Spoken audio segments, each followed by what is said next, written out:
예수님께서 세례 요한이 잡히신 이후에 갈릴리로 오셔서 이제 본격적인 사역을 시작하십니다. 근데 그 당시에 이 갈릴리라는 지역은 정치와 종교의 1번지가 예루살렘입니다. 예루살렘에서부터 멀리 떨어져 있는 지역이기 때문에 주목을 받지 못하는 곳이었고 어쩌면 천시당하는 그런 곳이었는지 모릅니다.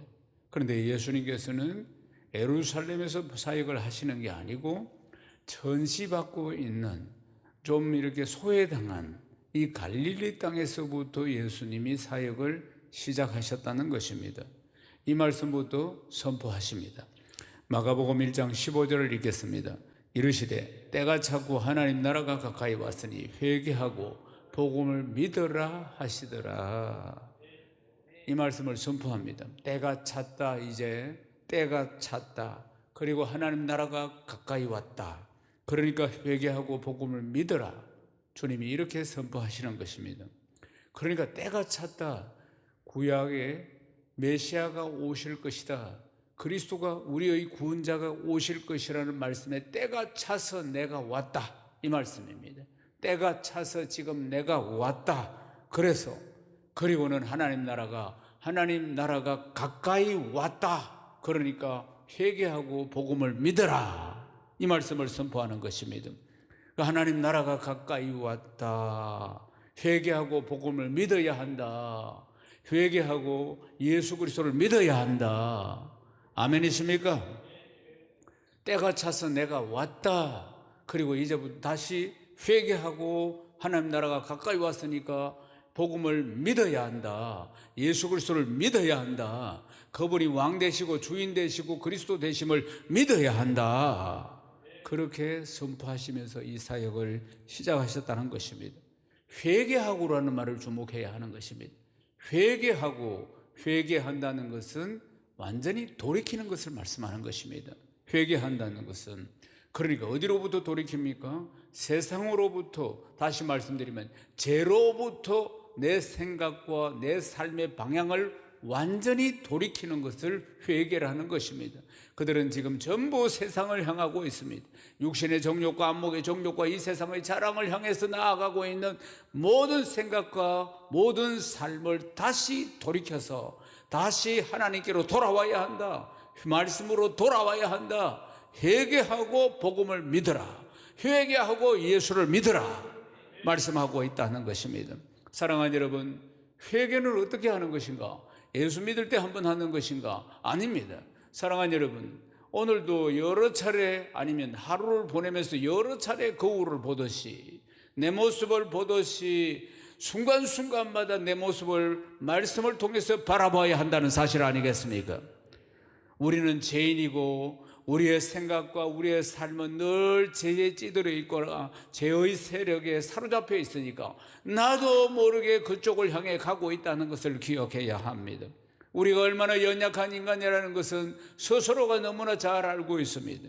아무리 결단해도 그 교묘한 유혹 앞에서 넘어지기가 일수인 자가 우리라는 사실을 너무나 잘 알고 있습니다. 그러니까 회개하고 복음을 믿어야 하는 것입니다. 매 순간순간마다 내 자신을 돌아봐야 한다는 것 아니겠습니까? 세상으로 향했던 죄를 향했던 알게 모르게 지었던 그 모든 것으로부터 다시 한번 말씀을 통해서 내 자신을 조명해보고 돌아서고 또 돌아서고 결단하고 또 결단해야 한다는 사실 아니겠습니까? 사랑하는 여러분, 우리가 믿음을 지키고 살아간다는 것이 이 세상에서 얼마나 어려운지 다들 이번 한 주간도 잘 체험하고 오늘 이 예배 자리에 온 것 아니겠습니까? 상대적으로 우리가 얼마나 연약한 존재인가를 스스로 우리는 체험하면서 오늘 이 자리에 왔습니다. 에베소서 6장 12절에 말씀합니다. 우리의 싸움은 인생 전체가 싸움이요 인생 전체가 전쟁이라 그 말입니다.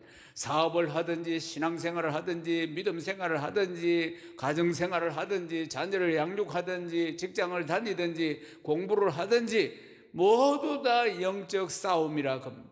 에베소 6장 12절에 우리의 싸움은 혈과 육이 아니고 어둠의 영들과의 전쟁이라 합니다. 그 배후에는 어둠의 영들이 있는 것입니다. 악하고 더러운 귀신들이 있다는 것입니다. 그래서 요한복음 10장 10절에 우리의 인생을 도둑질하고 우리의 믿음을 요만큼 남은 믿음도 다 도둑질하고 죽이고 그리고는 멸망시키려고 하는 것 아니겠습니까? 우리의 싸움은 이 사람과 저 사람의 싸움이 아니라 이 말입니다. 그 배후에 있는 어둠의 영들과의 전쟁이라는 걸 늘 우리가 기억해야 하는 줄로 믿습니다. 믿음을 지키며 산다는 것이 얼마나 어려운가요? 사랑하는 여러분, 그러므로 회개하고 복음을 믿어야 합니다. 늘 깨닫고 늘 돌아서 늘 주 앞에 서야 한다는 사실 아니겠습니까? 내 모습을 아주 리얼하게 쳐다봐야 한다는 것입니다. 복음을 든든히 붙들어야 합니다. 매일매일입니다. 순간순간이라는 것을 기억해야 합니다. 이 메시지를 갈릴리에서 먼저 선포하십니다. 하나님의 회개하고 복음을 믿어라, 복음을 믿어라, 그렇게 선포하신 것입니다. 사랑하는 여러분, 이 말씀을 선포하신 뒤에 이어서 제자들을 부르시는 장면들이 나옵니다. 이 선포한 말씀 앞에 순종하는 제자들을 부르시는 장면들 말입니다. 사랑하는 여러분, 우리는 주님의 말씀을 들으면 두 가지 중에 하나입니다. 불순종이냐 순종이냐, 불순종이냐 순종이냐. 항상 신앙생활은 그렇습니다. 이해가 안 돼도 순종하고, 유익이 없어도 순종하고, 그리고 또 눈에 보이는 거 없어도, 귀에 들리는 거 없어도, 손에 잡히는 거 없어도, 내 경험과 내 감정으로 느낄 수 없다 할지라도 하나님의 말씀은 진리의 말씀이니까 그 말씀 앞에 순종하는 것입니다. 아멘입니까? 아멘의 뜻이 뭡니까? 믿습니다. 그렇게 하겠습니다. 순종하겠습니다. 이 단어가 아멘이라는 것입니다. 사랑하는 여러분, 주님이 말씀하시면 우리가 순종으로 반응해야 합니다. 예배 때 이 말씀을 들으면 순종으로 반응해야 한다는 사실입니다. 아멘이십니까? 내 감정과 내 생각과 내 기억과 내 경험과 다르다 할지라도 내 기억과 내 경험과 내 감정은 진리가 아닙니다. 나의 경험일 뿐이지, 나의 기억일 뿐이지, 나의 지식일 뿐이지, 진리는 하나님의 말씀입니다. 하나님의 말씀 앞에는 우리가 다 하나님의 말씀을 다 이해할 수 없습니다. 사랑하는 여러분, 아멘 하는 순간부터 이해가 되는 겁니다.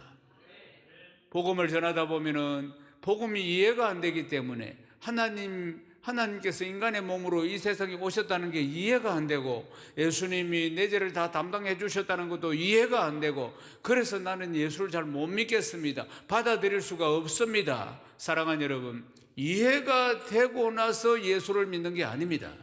아멘 하면은 그때부터 성령이 역사하셔서 이해가 되는 것입니다. 기독교의 진리는 내가 내 짧은 지식으로, 내 짧은 경험으로 이해가 되는 것이 아닙니다.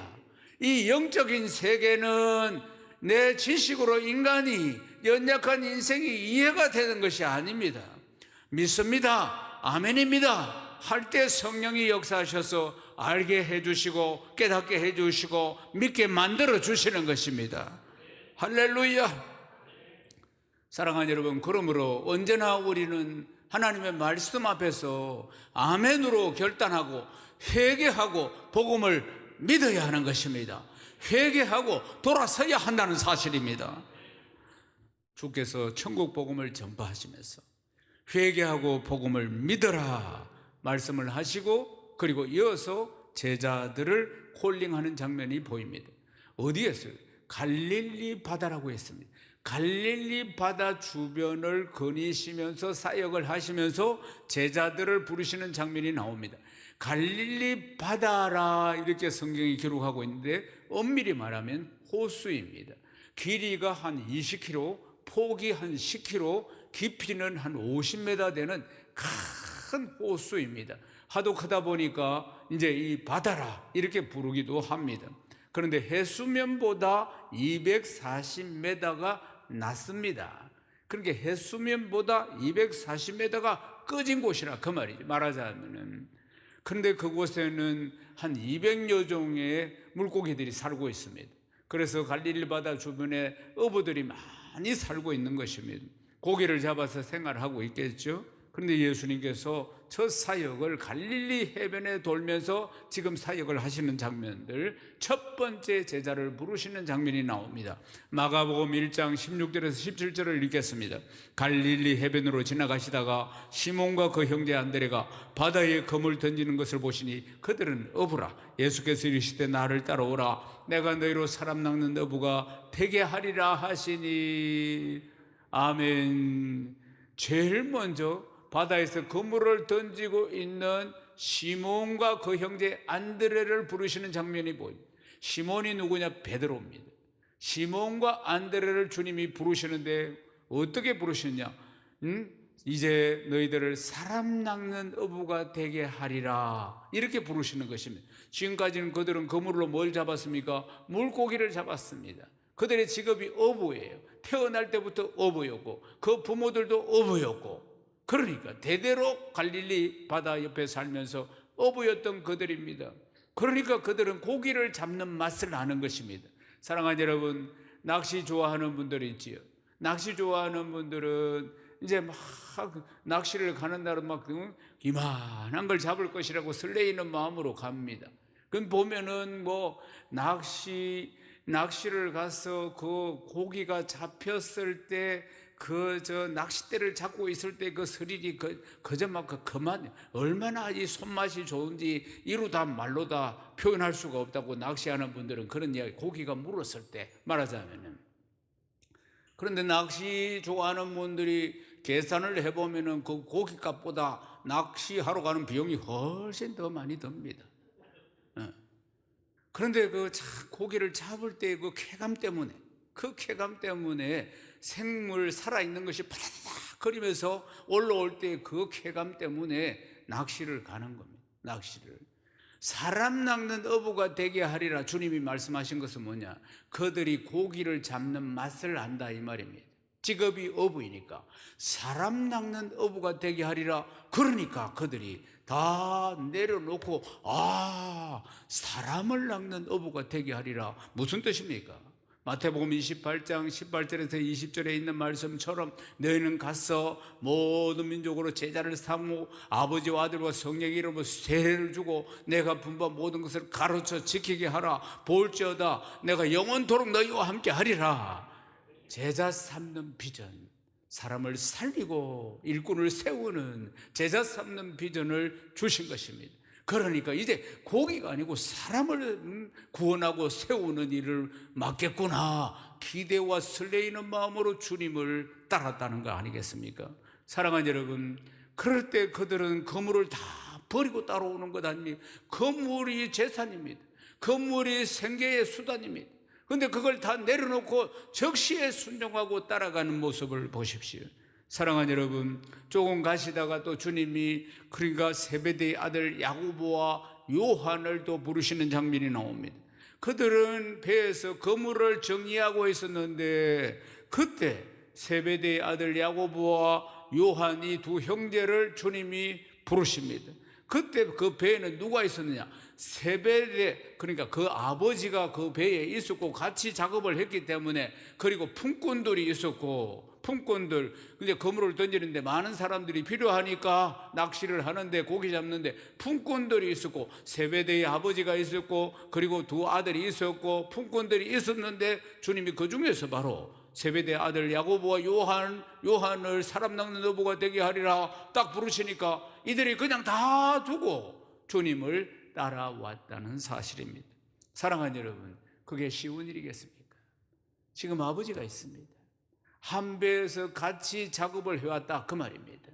손이 모자라니까 품꾼까지 다 서서 지금 고기를 잡고 있는데, 그런데 주님이 부르시니까 그 생업의 수단인 모든 것들을 다 내려놓고, 가족을 다 내려놓고, 어쩌면 자기의 목숨도 내려놓고 그렇게 순종하며 왔다는 거 아니겠습니까? 사랑하는 여러분, 말씀 앞에 순종하는 것은 쉬운 일이 아닙니다. 순종하는 것은 주님의 생각과 내 생각이 얼마나 다른지 모릅니다. 그러니까 때로는 이 순종하며 결단한다는 것이 정말 목숨을 거는 것만큼 힘들 수도 있는 것입니다. 그런데 주님의 제자들이 지금 주님 부르실 때 다 내려놓고 생업도 내려놓고 가족들도 내려놓고 어쩌면 목숨도 바쳐야 할 줄 모르는 그 길로 따라 나서는 모습을 보십시오. 실제로 예수님의 12제자 중에 11명은 다 순교했습니다. 사도 요한 외에는 모두 다 순교인데 1호 순교자가 누구냐? 오늘 말씀에 나오는 야고보입니다. 야고보가 제일 먼저 순교를 하고 야고보 형제인 사도 요한, 요한복음과 요한계시록을 기록한 사도 요한은 90이 넘어서 장수하시다가 유일하게 천국 가셨습니다. 제자들을 부르신 주님이 그 다음 가버나움으로 들어가십니다.